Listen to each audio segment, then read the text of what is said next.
This video is brought to you by CoolStuffInc.com, where you can find cool stuff in stock. Hello and welcome back to another day in the arena. It's me, it's CGB. Today in the arena we are playing Green-White Adventures in best of one on the ladder, as we like to do. Trying to get to Mythic, trying to find some powerful decks, trying to find some things that maybe you haven't played yet. And Green-White Adventures is a deck that basically one streamer has forced into existence. Newmont the Nummy, really cool, chill, friendly guy. Will probably serve you up 0 servings of salt if that is your bag. And if it is, why are you here? But he is a good guy. He's a really cool guy. He's sent me some raids in the past. He has been very gracious to me when we've interacted, and we've had some fun battles in the very early days of Arena. He's one of the OG Magic streamers, like when Magic Online was the only thing to watch on Twitch playing Magic. He was doing it every day for like 1,000 viewers. So he's definitely a long time career streamer and really great at what he does. He's also in Rivals League. Yay, the thing right below the MPL, the Magic Players League. That might be Pro League, who knows. And he built this deck, said red cards, Embercleave, overrated, forget that. And instead went with white cards in a green-white adventure build built around the Edgewall Innkeeper, Card Advantage, and Giant Killer, Shepherd of the Flock, Lovestruck Beast as the things to trigger it. Shepherd of the Flock is one you don't see as much, but Usher to Safety is actually a very powerful effect, returning a permanent you control to its owner's hand. And you may recall that we featured a deck that was able to usher Skyclave Apparition to safety before the card was exiled with the trigger on the stack using full control, and therefore when the Skyclave left the battlefield, the opponent received 0 tokens, but their card still got exiled. Pretty sweet interaction and a key part of the deck.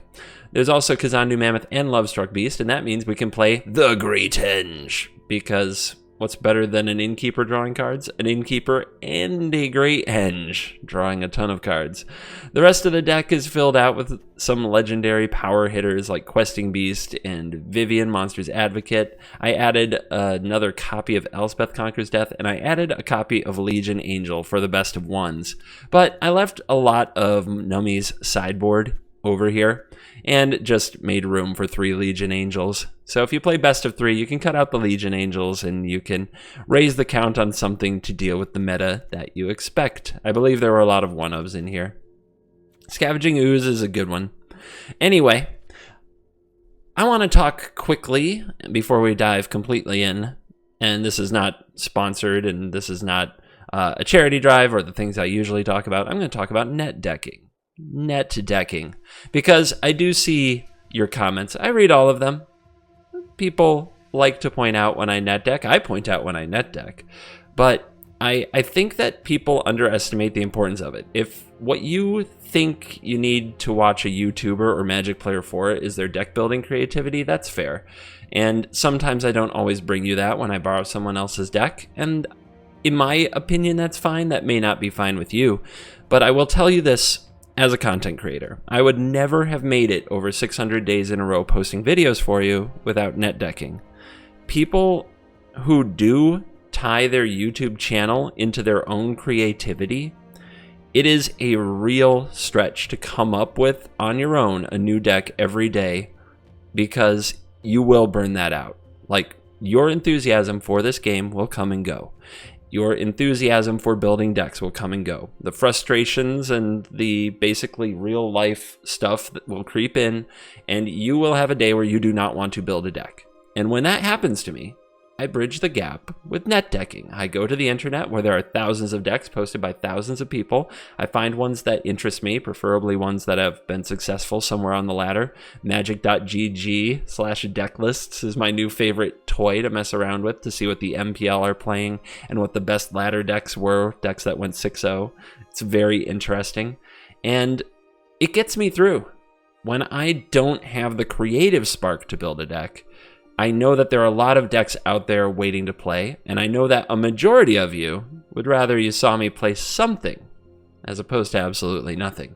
And usually it's not hard for me to find something that I haven't played before that looks interesting. So don't give content creators a hard time about net decking.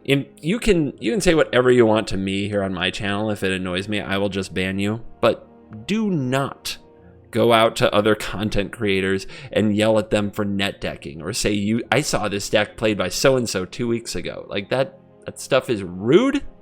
That stuff is unwelcome, and it damages the content. It damages the person making the content. You want content? Stop damaging the content, please. It very much frustrates me when I see good content creators who don't feel like they can post a video because they haven't come up with a creative deck of their own because they're afraid that people will call them out for net decking. That's stupid. That sucks. That should stop. Knock it off. Again, I'm asking you to take it easy on others. You can say whatever you want on my channel. I'll just ban you if I don't like it. Easy. All right. Now that I've hit the soapbox, let's please remember to like and subscribe. The march to 100,000 is on. I'll have the final numbers for the Extra Life charity event tomorrow in a video, so I can let you know what we hit. But the focus turns to serving my sponsors well, so expect to hear about eSports Gold and Cool Stuff Inc., promoting some smaller creators. I've got some people lined up, and the march to 100,000 subscribers, hopefully before Christmas. So hit that subscribe button if you haven't already. Half of you haven't. What more do you want from me? All right, let's dive in. Let the nonsense begin. This one, I don't know. I mean, we have 3 lands, kind of. 2 Shepherd of the Flock and a Giant Killer, but we're against Lurrus, so Giant Killer isn't very good. And like this on the draw against Rogues, I don't think gets the job done. Ooze is okay, I guess. And we have Mammoth Henge, but it's unlikely to work out. I think we keep this and put the Shepherd away, because we don't have anything to hit with the Shepherd. We're just dead to a good Rogue draw, but we will give it a try.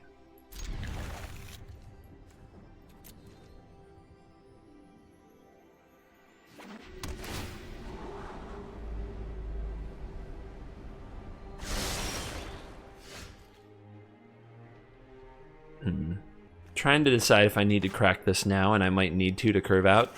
So, let's get to it. Unfortunately, it fills the graveyard a little bit for rogues, so you have to be careful with your Fabled Passage against them.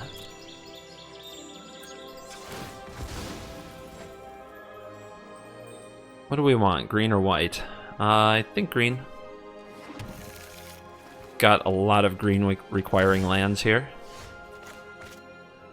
2 Vivians is a bit unfortunate. We need to draw 1 more land to have the curve of Mammoth into Henge into possible Vivian, and that's assuming the opponent doesn't mess with it too much. The good news about Ooze is it is a good 2-drop here. The opponent will feel like they should do something about it, so they might spend what would be the Drown in the Lock on this. And they're going to Cling to Dust something. It's actually pretty good for us. It keeps the graveyard small for a minute.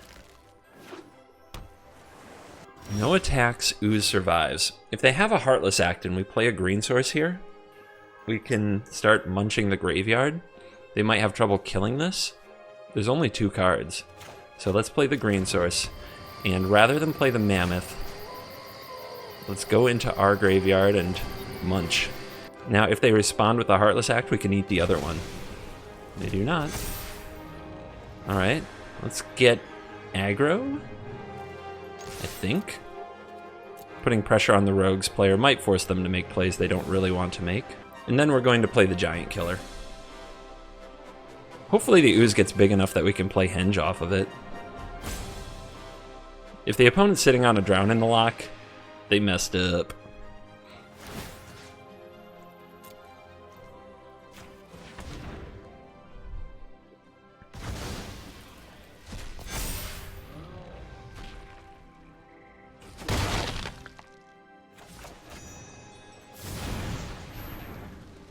Now we're gonna see if they have Soaring Thought Thief. What?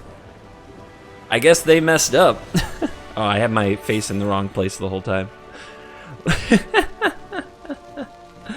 Okay, well, if you think If you think that you're getting out of YouTube with that quick scoop, I am not letting a rogue player off that easy. Heck no. You are going on YouTube, Thomas. End of story. This hand is gorgeous. On the play with an edgy and multiple adventure creatures. I will keep this hand. Now the real question is, do we slow roll this? Because we could play it with protection, or we could play it and draw a card the same turn. Hold open Usher to safety is an option.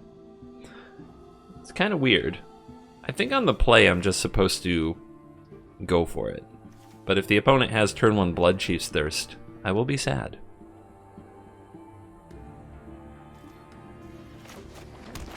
Aggro plan. In the dark, they're probably on Gruul, something of that nature. No Bloodchief's Thirst, just a Thieves Guild Enforcer. Alright. I think then that this is a kind of straightforward, here's a Shepherd of the Flock, draw, go, because we don't want to run into the Thieves Guild Enforcer. Or do we? Do we want to trade with the Thieves Guild Enforcer? No, this is our low card advantage engine. They're going to have to kill it. They'll eventually want to trade with the Shepherd anyway. It rumbles. No Drown in the Lock.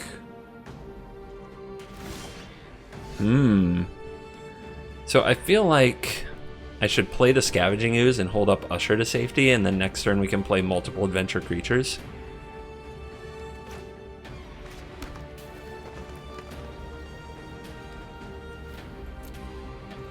I'm going to send in the Shepherd first. Yes, yes, there's still 2 cards in the graveyard. You put them there. Classic rogues. Should we go for Ooze with a green source and eat the graveyard instead? Or is it better to hold up the Shepherd? If the opponent had a removal spell, they would have played it. Plus, they do need to deal with the Ooze. I'm not holding up Usher to safety.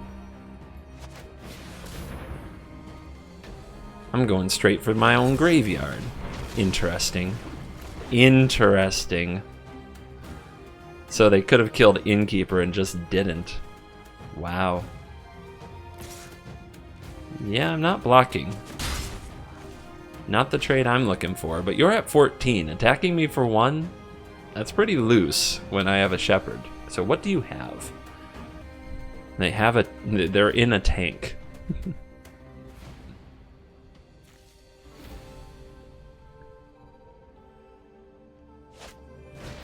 Yeah, that makes sense. But, like, I don't know. We're gonna see. They're going ham. Up to 3/2s. Ooh, Questing Beast, but that's not very good against the Enforcer here, is it? Not really. I'm thinking about if I hold on to the Giant Killer, because if they play the 1/3, the Soaring Thought Thief, it can pick one of these off, but I don't think that's a very good use of the card. We also need to save Questing Beast for when it can really get in there, get the job done.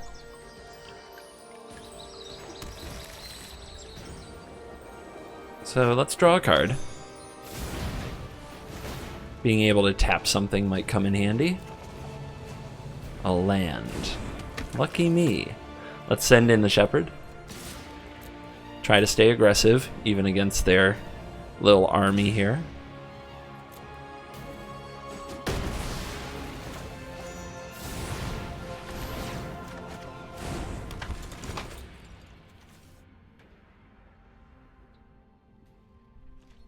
So there was a line where we could bounce the Shepherd with the Shepherd. The problem with that is we don't have enough white mana to kind of keep it going. Opponent wants to rumble. So I could take this and then attack with the Shepherd and the Questing Beast, but this attack, there's something wrong here. They really think that they're going to win on a tempo basis, so I should try to make it hard for them. Keep in mind, they are not Lurrus, so they might have cards like Nighthawk Scavenger. Weird timing, but okay. Now you get beastied.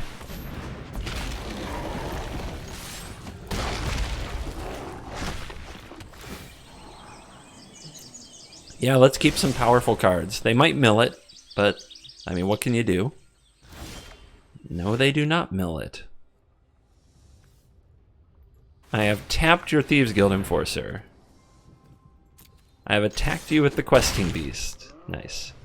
What do we want countered? I guess the Mammoth? Okay, that resolved. I'm going to hold this land so that it attacks as a 5/5 next turn. It looks like the opponent, the rogue player, missing some land drops this game. They kept a double Thieves Guild, double Drown in the lock hand, so I don't feel bad for them. I never will. Rogues is powerful. Any win you get, you take. All tapped lands, but on the play, and it looks like some good cards. I don't know about this, but I think we'll give it a shot. The interaction means we probably won't get run over if they're playing Gruul, which no companion often implies. We can always bring out the Lava Serpent while the opponent checks out their hand. Come on, buddy. There he is. Or she. Shepherd, don't need another one. Still haven't drawn a Skyclave Apparition, one of the key cards in the deck. We have some work to do. It is Gruul. Can I have an untapped land, though, please? Yes, I can. Okay, cool. Ooze. Has no Bone Crusher Giant. The stick during the opponent's turn, the lack of passing of priority, that implies a Stonecoil Serpent. So maybe this is mono green. No bluff attack. How about a Serpent? If they play nothing, what does that mean? They have a Wildborn Preserver? Maybe. If I attack with the Ooze and they play a Wildborn Preserver to ambush, that's a bit of a blowout. I don't want to lose my Ooze. So let's pay 3. It sucks, but now we have a pure curve out. And let's say go. The plan is to Giant Killer the Lovestruck Beast. They do have the Preserver. Now, I don't know if I would have made that read if there hadn't been stick the turn before by the Stonecoil Serpent, so knowing little things about the Arena client and when it gives away information is very important. Opponent going with a slightly fat stack. 57 cards, 5 in hand, that's 62. 61, 62, 63, 64, 65, 67 card green. Ooh, okay, let's usher that to safety. Let's not get rammed through here.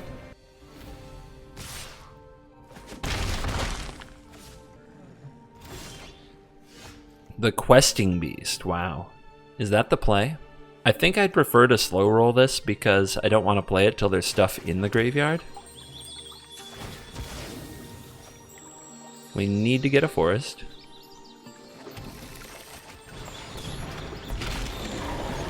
Get him. Get him, big boy.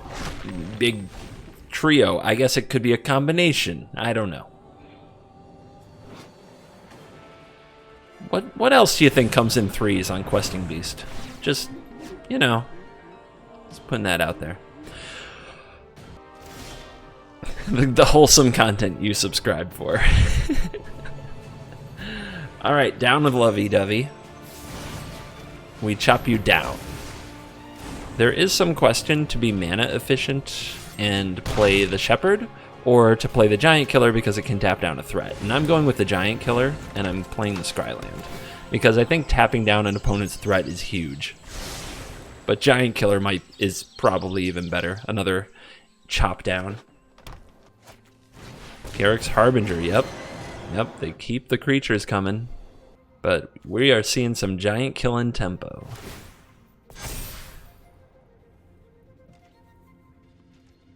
They probably don't have many ways to deal with the giant killer, the human peasant. I mean, they have removal, but they don't want to use it while they're taking a beating from Questing Beast on the 1/2s. And these can just keep tapping blockers. Anything that's large enough to block the Questing Beast, we can tap it down. It feels like a lock because they only have 2 more turns till this thing's doing lethal.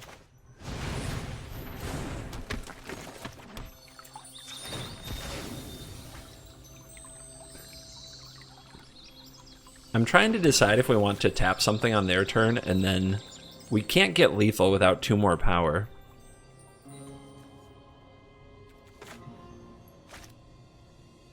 I guess I'll play the Ooze. Yeah, Ooze is fine.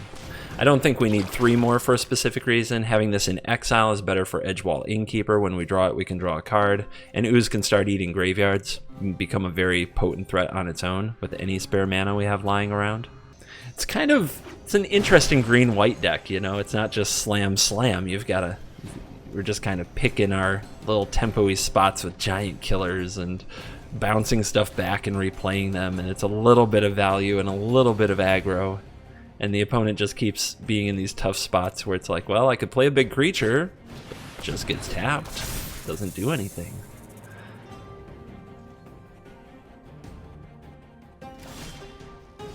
Alright, so this gets in for sure. This would have to be chumped. Edgy off the top. 1, 2, 3, 4. Questing Beast is still a great attack. How many creatures in the yards? 2, so this can be a 4/4. So they can double block the Scavenging Ooze. I guess I don't like that.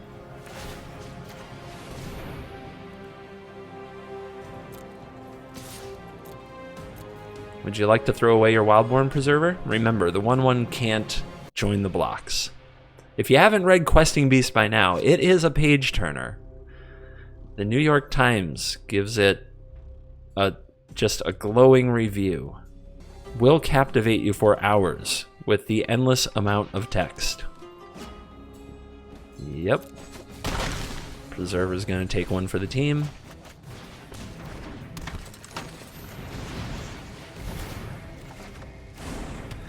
Alright, we could make the 1/1, or we could eat with the Ooze.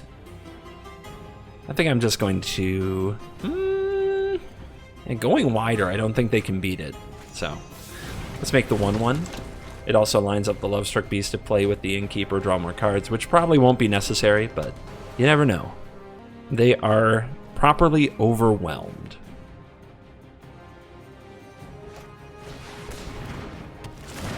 Henge? Yeah, Henge is a big move. Let's see how many blockers they can generate.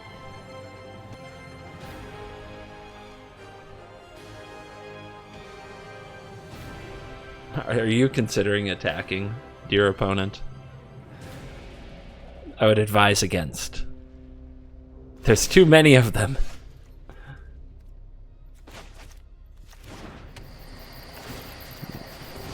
Well, tap that. We'll also tap this. This will ensure that the Swarm Shambler has to chump block, which is better to get it off the field than the 1/1.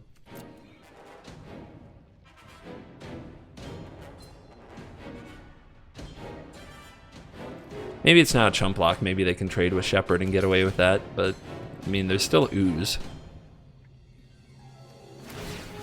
Hold on. 1, 2, 3, 4, 5, 6, 7, 8. So yeah, we have to eat 2 things. 1. Remember, the opponent can gain 2 life from Henge. 2. Nom nom nom nom nom nom nom nom nom.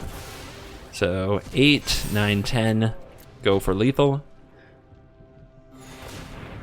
Is it a ram through? Something that can keep them alive? No. It's just death. Nothing but death. We finally have Skyclave Apparition. We have the combo with the Shepherd. We have Lovestruck Beast, and we have Vivian. It's all good filler stuff. I think it can be okay. I'm nervous because it's on the draw. On the draw, always. Ooh. Aggro Mauling.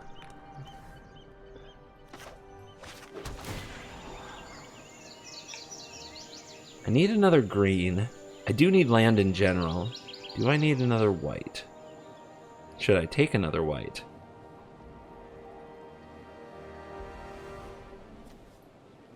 I'm going to be aggressive here and bottom the land. I have enough white sources. I'm going to need to draw into more green sources for my hand to function anyway, so I think we just bottom it. Red-black Kroxa.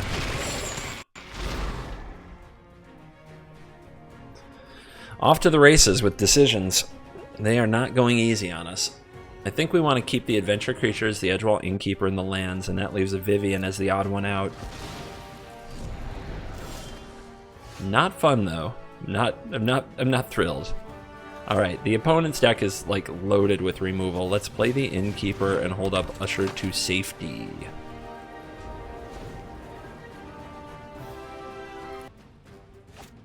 Like I said, absolutely loaded with removal, so getting cards out of this and making the opponent spend their turn trying to remove it is pretty good use.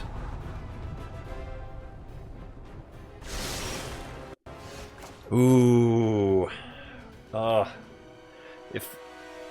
Okay, so I want to play the Beast into the Henge. The thing I have to remember is the Beast won't live, because this deck just tries to kill everything. So we need to play you, pay 3, play you, draw a card, get our value when we can. That might be a good one. That might be really helpful. If the opponent plays Rankle, Liliana, one of the 4 drops. Okay. They spent 4 mana, sorcery speed to get rid of a 1-mana 1/1. Ah, that feels good. I'm proud of this community.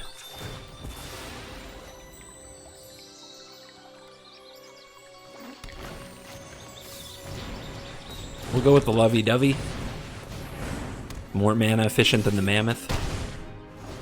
Does the opponent play another extinction event? They have to kill this now, or else they get hinged. And if they do kill it, they still have these to deal with. Our opponent's up to 4 cards. They're up to more than that now. Their graveyard is loaded for the Kroxa. We draw another ECD, but not a land. What to do now? I think we play the Henge and nothing else. The opponent's going to bring back Kroxa. We can discard either an ECD or a Mammoth, probably a Mammoth. And for attacks, we can attack with these 2. And we can do this before playing the Henge, so the opponent doesn't have the information of what we're doing with the rest of our turn. And Henge usually beats up on Rakdos.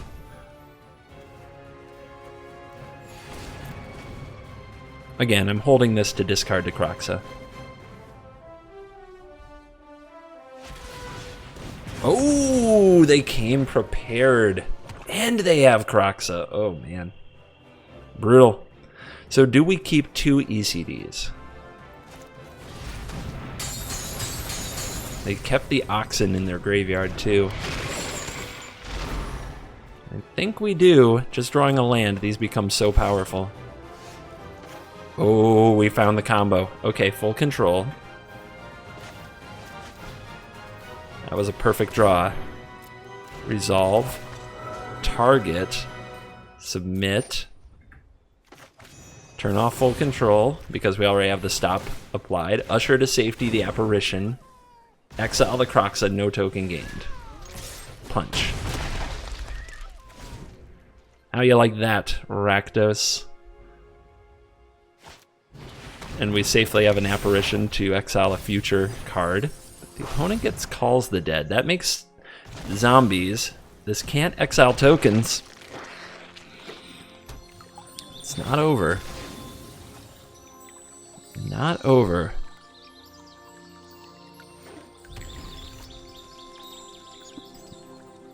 In fact, without Glass Casket, I don't think I have a draw that deals with that. And they run Cling. Wow, they hate rogues. That is some rogue hating. Wait, no? Did we just top deck lethal? No. Yes, it is, right? Diamond 3. Questing Beast, they can't block this. Oh, it's 5. They can jump here. But they scooped and left the game. I don't know.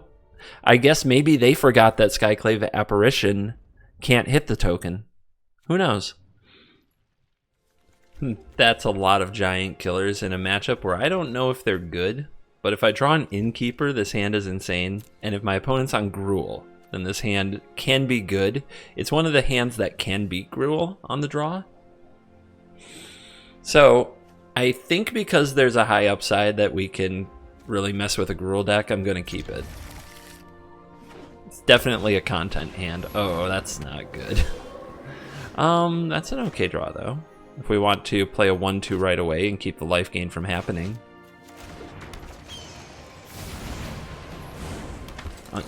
Yep. Slow down, buddy.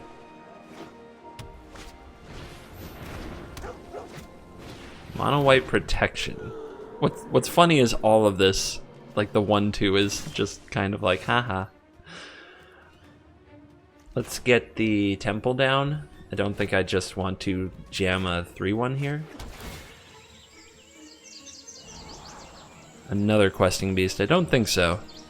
As much as I like the card, I think we need something else. Skyclave Apparition, for example. Although I guess the bounties make that really hard. Speaking of, do we save it? May as well. Drawing Edgewall Keeper, that's what we really want. We want to try to outvalue the opponent's deck with Edgewall Keeper. That's what we need to find. Because we're not going to kill anything of theirs. What's holding priority is the dog. Well then, game on.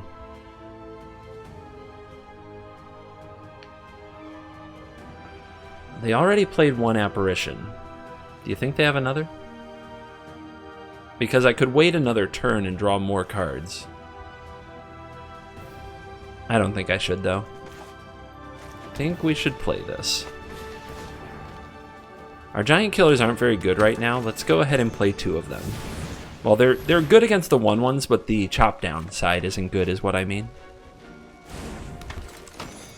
And the Lovestruck Beast doesn't change the play, because the 1/2s are a lot better than the 1/1.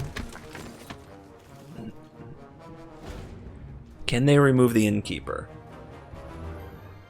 That's what's important now. They can. Easy.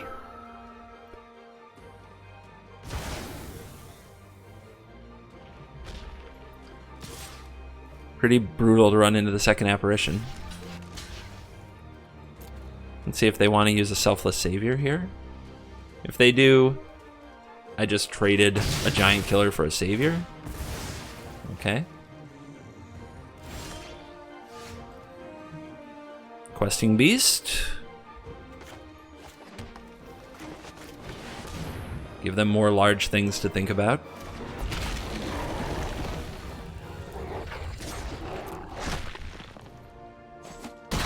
Take some chunks out of that life total before Speaker of the Heavens shows up. Man, do I want that Edgewall Keeper back. That's an annoying little card, isn't it?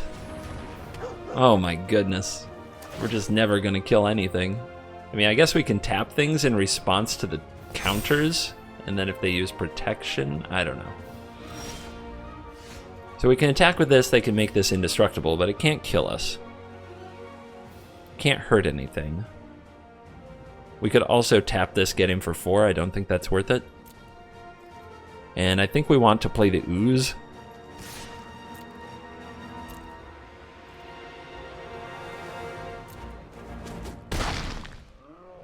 Another 4 points.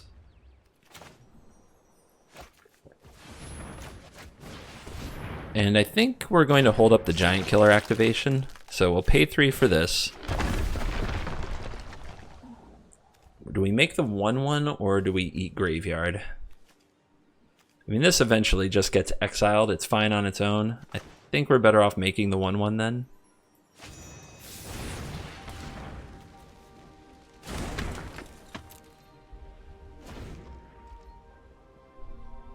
So here's the thing. They put the counter on the Apparition. We tap it down, right? Daxos, crap.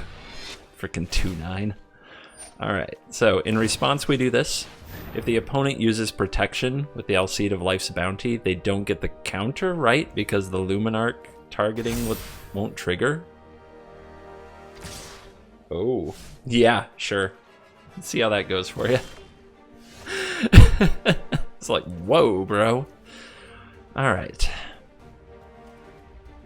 I'd love to hold these for another Innkeeper, but I don't know if or when that's happening. So we'll keep rumbling with the Questing Beast, our great hope.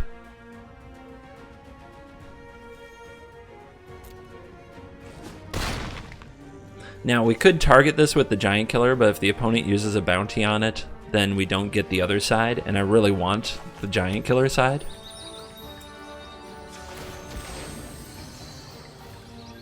Get more green for the Scavenging Ooze, or more white? More green.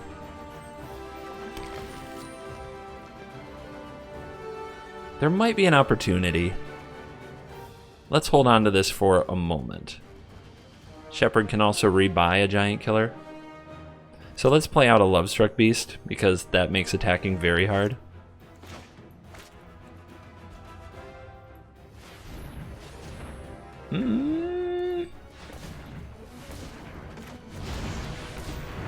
Trying to decide whether or not to leave up more Ooze activations or Shepherd and Giant Killer taps.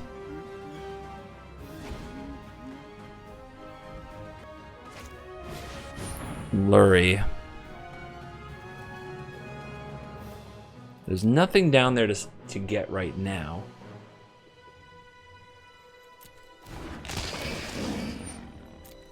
Let's see if they have another land. Alright, targeting Luris. So, I can Giant Killer this. The opponent sacrifices a Savior. We can eat the Savior on my next turn. We still have to tap the Luris, right? I guess let's do the more mana efficient thing. Let's let the counter resolve. This is a very complicated game. Man, they were really fortunate to have that second Skyclave. If we had one more turn with that Innkeeper, or if we ever draw another one. So, we get rid of the first Selfless Savior. Hallelujah. One more to go. That's a good one. That is a good one.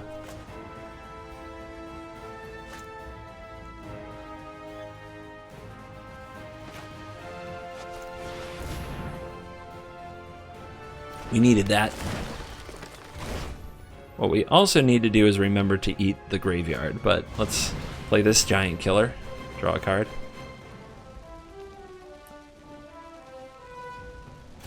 Do we wish to attack with the Questing Beast, trade it with the Apparition, and then eat both of the Selfless Saviors?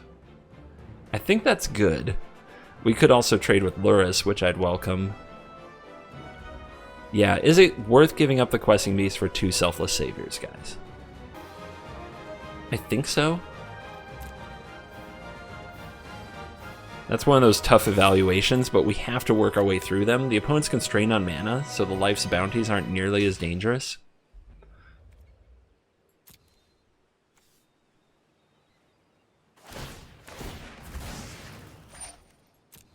We can also usher to safety a Giant Killer later.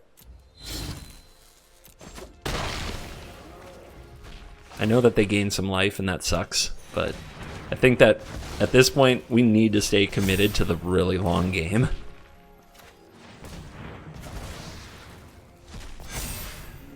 I think I'll leave Shepherd of the Flock available here. The Ooze is pretty crucial. Because the opponent might want to set up like Alseid of Life's Bounty on a creature, give protection from green or white every turn, and sneak it through for damage. So now that we have the Henge, though, we're in it for the long haul. We're in it for the long game. So anything we can do to make their game play out longer and pick up little bits of advantage, the better. Alright, so I could use Usher to safety on a Giant Killer and try to get rid of Luris, but they still have these, so none of that's very good. So I'm going to use the Ooze. Usher to safety is now existing to protect Henge from a Banishing Light. That is the card's new job. That's a card.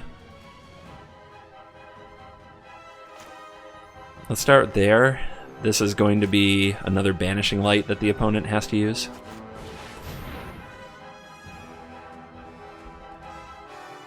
We also get to draw off the Henge. So, target Lurrus, opponent sacrifices Alseid of Life's Bounty, protect Lurrus from white. Now the interesting thing about that is if we found another way to kill it, I don't know what we would in green. I don't think we have it, but they wouldn't be able to save it with another Alseid, which is kind of funny. Oh yeah, baby.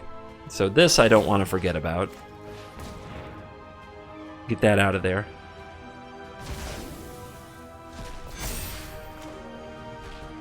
I want to leave up... Okay, so we play this. I'm not sure if we're going to play the rest of this stuff, because I want to leave up the Usher to safety.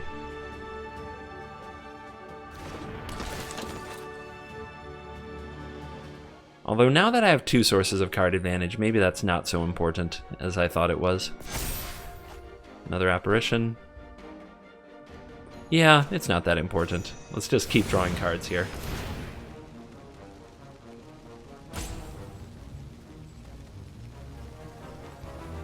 You cannot win. It's over, Anakin. I have the high ground. Oh, Legion Angel, literal high ground achieved. We don't want to attack. We don't want to give the opportunity a chance to just block, gain life, put this in the graveyard, get it back. Okay, they found Speaker. Where are you putting the counter? Big Lurrus. Holy cow. 6-5. But we're almost through their protection nonsense. We're almost there. We can do it.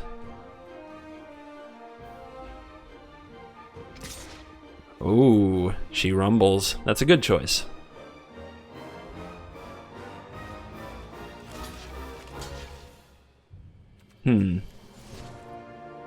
So the plan is to give Lurrus protection from green or protection from white.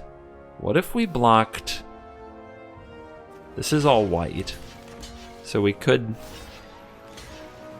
These are all white, then these are both green. So you can't save Lurrus. 6 life, then it dies 7, but this is still summoning sick. Block. Did you think of that one, or did you hope I wouldn't find it? The right play now is probably to let Lurrus die. Keep the Alseid to protect the Speaker. It's your last chance. No! I guess we'll see.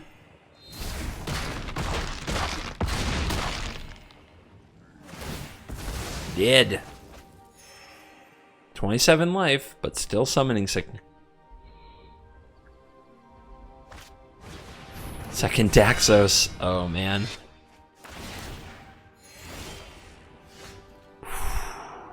Wow. You're not gonna get to stay at 29 life. These can't attack, though, without a 1/1, so just slamming a Miria's Call, we can't get enough damage through to be sure, so let's do this instead.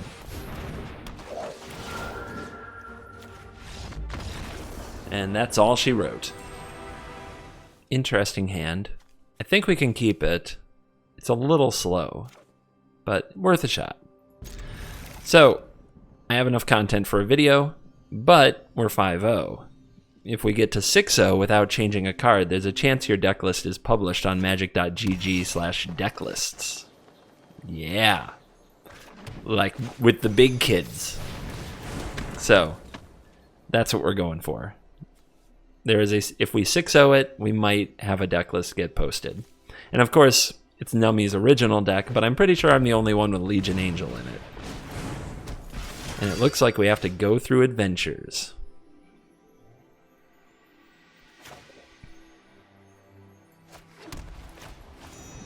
I'm going to take a defensive stance. They are the Embercleave deck. Here, if they have to Bone Crusher 1, they still can't attack with their Rimrock Knight. Next turn we have Lovestruck Beast, turn after that Angel, turn after that Vivian. It's a lot of power. Embercleave, though, usually doesn't care, so I'm pretty nervous.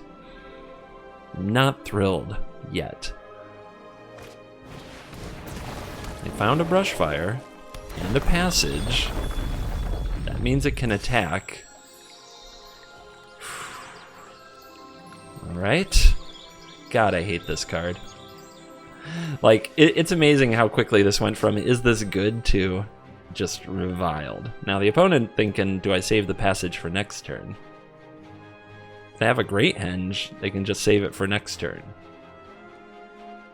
If they have an Embercleave, they can't save it till next turn? Well, they shouldn't, right? Because, well, no, that works. They can save it if they have an Embercleave. So this play is a sign that they don't have either, which is very good for us.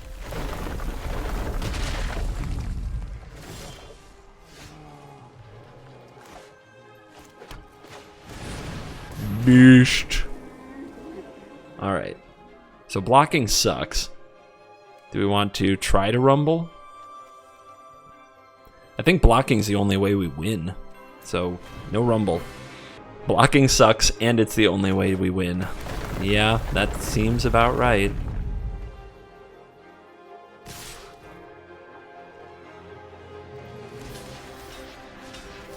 Alright, so they cleave here, they get to keep their Rimrock Knight, and we take a bundle. If they cleave here, it kills the Lovestruck Beast, and we don't take nearly as much. And then they have a Rimrock Knight with a sword, and it's got 4 power. So Beast can block it next turn. And I think that's the way we do it.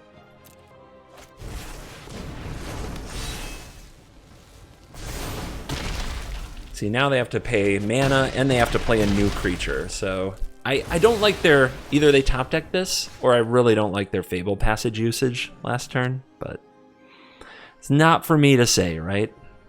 Do I go for Legion Angel? I could also go for tap land and have Vivian next turn. Scavenging Ooze, gaining life and growing larger is a big deal too. I honestly think it's the Ooze.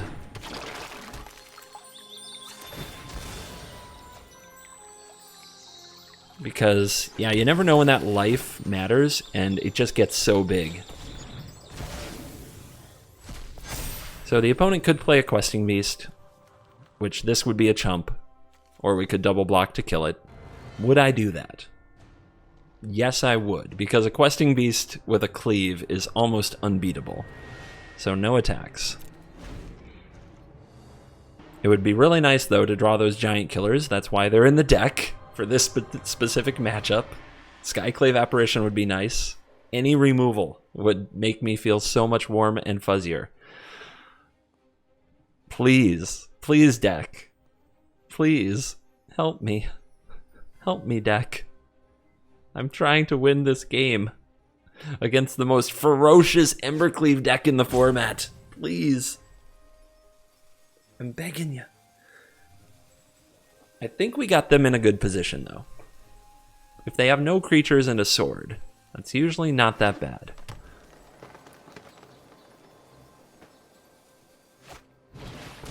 Okay, we're in an Ooze fight. Ooze with Cleave is also really frickin' hard to beat. I'm really glad we played the Ooze last turn just to reduce the effectiveness of their Ooze a little. So this goes up to 5. Equip. 1, 2, 3, 4, 5. 6, 7, 8, 9, 10.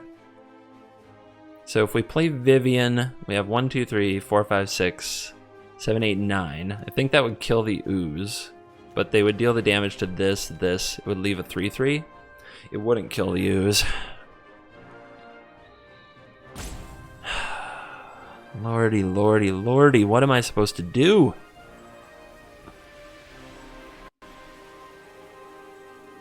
Alright, equip here. How about if I have the Angel? Block, block. These both die. Then this is left against 5. That doesn't work. Oh my goodness, what the heck am I supposed to do? I think I play a Vivian and I don't block for 1 turn. Because the opponent's going to feel like they have to attack the Vivian. Let's grab some Vigilance. Beauty lies in variation. So now if the opponent spends their turn, equip Embercleave, attack Vivian, we let Vivian die. And it gives us a little bit of tempo to set up enough blockers to hopefully take this Ooze down. And in a perfect world, we don't give up our own Ooze doing it. We know there's a Lovestruck Beast on top. That's a lot of power and toughness. But it's not a Skyclave Apparition or a frickin' Giant Killer, is it? I feel betrayed. I do feel betrayed by my deck in this game. There's no question. It should have been better. We should have had an okay matchup here. We still have a chance, though. Here comes the cleave.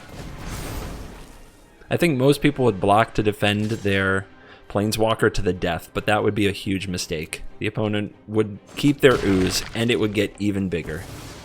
I hate this. Oh, man! Okay. Can we attack the opponent? We're definitely attacking with a Vigilant creature. I think we're playing Lovestruck Beast and the 1/1.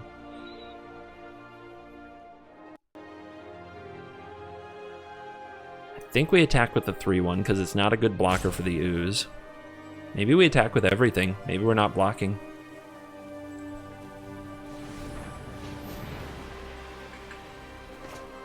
Alright, we can reveal that afterwards.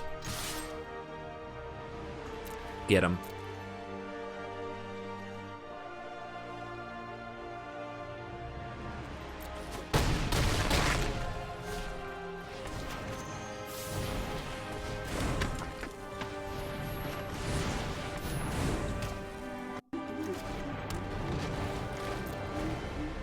Keep the Amiria's Call if we top deck and untap planes. We get 8 power and toughness.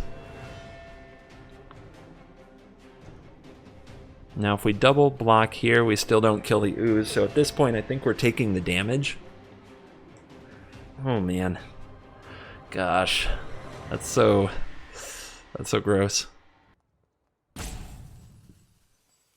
The rope has emerged. Brutal. And there's 1 mana open. Okay. Could be worse, I think.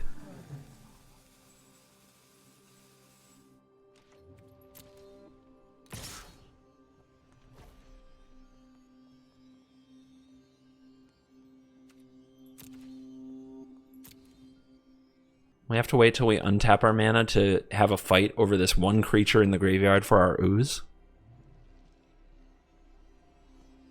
Hopefully the opponent just goes for it. But if they're smart, they don't go for the ooze activation.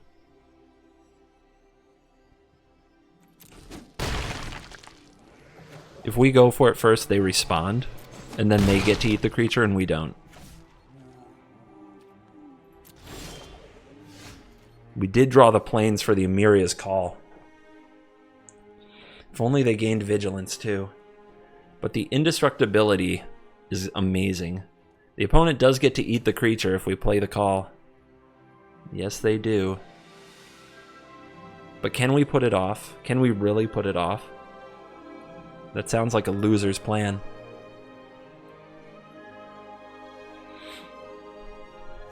Am I going to attack with this ooze? Because I'll have 8 indestructible and 2 4/4s? I think I can. This could block, eat, then they trade. I guess we don't want that. I guess we kind of do want that, don't we? Because then this is gone. So we'll attack first.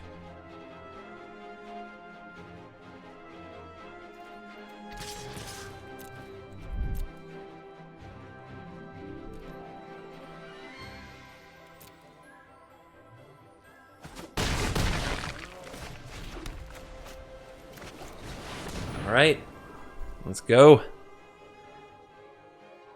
Yeah, the opponent gets to push their ooze up to a 6, so it's 12 total, but we have 14 power and toughness to block with. So they need a way to remove 1 of the angels, maybe 2 of the angels.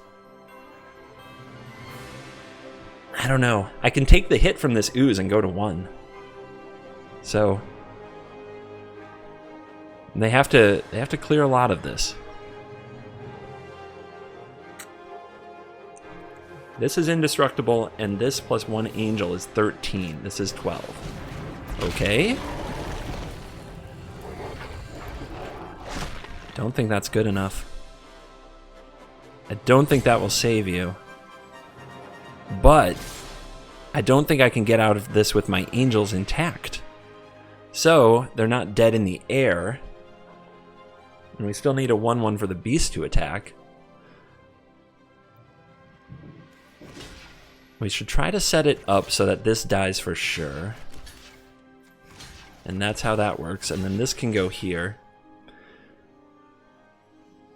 Let's see, first strike doesn't kill these, does kill these. And there's nothing in the graveyard with first strike, so they can't activate this until after the damage.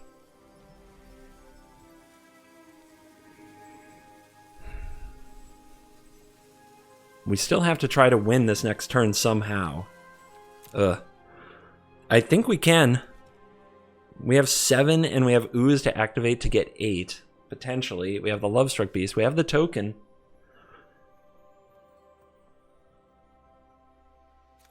No creatures in the yard.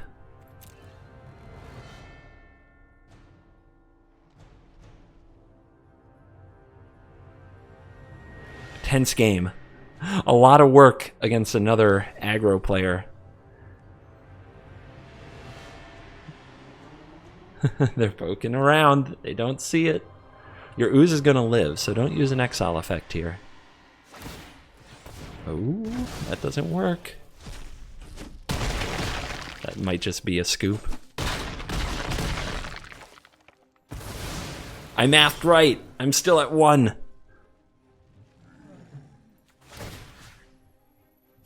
And now with those dead creatures, our Ooze can finish the job, right? It's close. That's 8. Opponent with the oops, indeed.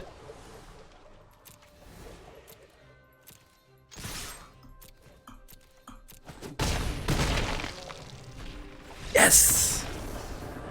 Put me on your website, Magic the Gathering.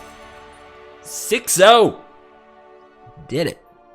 Thank you again to Numot the Nummy on Twitch for this deck, which we managed to roll to the 6-0. And that'll go, potentially, if you see a version of this deck with Legion Angel, then you can know on the magic.gg site, it was me. It was CGB. You were there. You saw it. And you who stayed till the end, of course, you are cool. And the other things to mention about the deck, any changes I would make, hard to mess with success. I probably wouldn't show the games against rogues, but now I feel like I have to keep them in because it's part of the full run to 6-0 and it doesn't raise the stakes if I don't show it. So a few lucky games where our opponents just didn't have the draw or messed up and left early, but hey, that's how you ladder. Sometimes you eat the bar, sometimes the bar eats you. That is from the Big Lebowski. And those are some very big words of wisdom. So, thank you for watching this video. As always, I will see you in the next video. Subscribe for 100,000. Let's do this. Goodbye.